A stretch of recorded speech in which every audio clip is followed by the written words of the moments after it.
Hey everyone, and welcome to chapter 1 of Genesis. That is Genesis chapter 1. Today we are talking about something that is super important. That is who we really are. I want to use this Bible study to reflect on the different topics that really matter to us. And today we look at identity. You see, I define myself as God's child, forgiven, loved, and empowered to dominate in my calling. But here is a quick question for you. Who do you think you are? Sometimes when we ask these questions, we think of things like I'm a student, I'm a teacher, I'm from so and so country, could say I'm from Kenya. Or we could say I've been what I've been through. So maybe I'm an orphan or I'm the only child. These are just labeled and they don't show who we really are. So, what is identity? Identity is how we see ourselves. It comes from things like our culture, our experiences, our roles, or maybe the things we do. You know, these things are limiting. For example, if you see yourself as only your job, you might forget about other parts of your life. You might forget about your relationships. You might forget about your faith. So, when we go back to the beginning, we see the good news that your true identity, my true identity, isn't just about our job, our past, or even our mistakes. It starts with God. In the first book of the Bible, Genesis chapter 1, it says that in the beginning, God created the heavens and the earth. So God was there before everything else. That is the Alpha, the beginning, and Omega, the end. And guess what? He made us in His image. So when I see you, I see an image of God. When I see me, I have an image of God. But what does that mean, really? These are some things that I found. We all have a spiritual side. Genesis said that God was spirit and He was hovering over the waters. This shows that God is spirit. And because we are made in His image, we have a spiritual side too.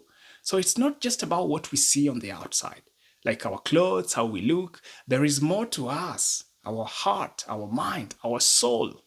The second thing that I learned from this is that we are creative. The first thing we learn is that God created the heavens and the earth and everything else. Since we are made like Him, we also have the power to create.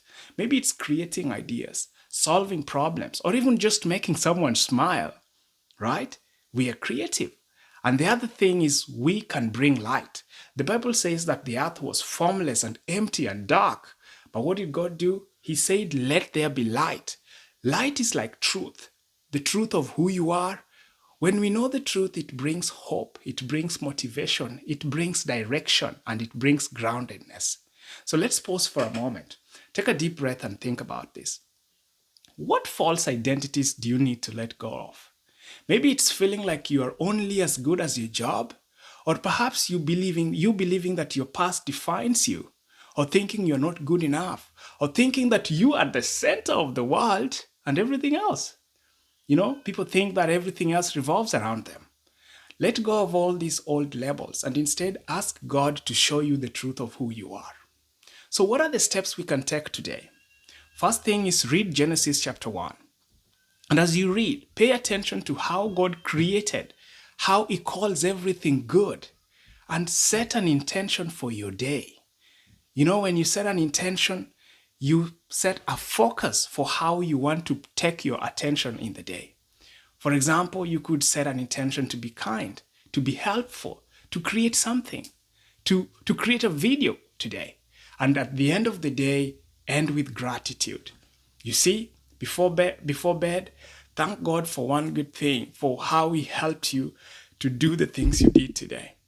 As a closing thought and prayer, I want you to remember that God made you to be fruitful, to multiply your gift, and to shine His light in the world. You are more than your job, your past, your struggle. You are a creator made in the image of God. So let's keep growing together.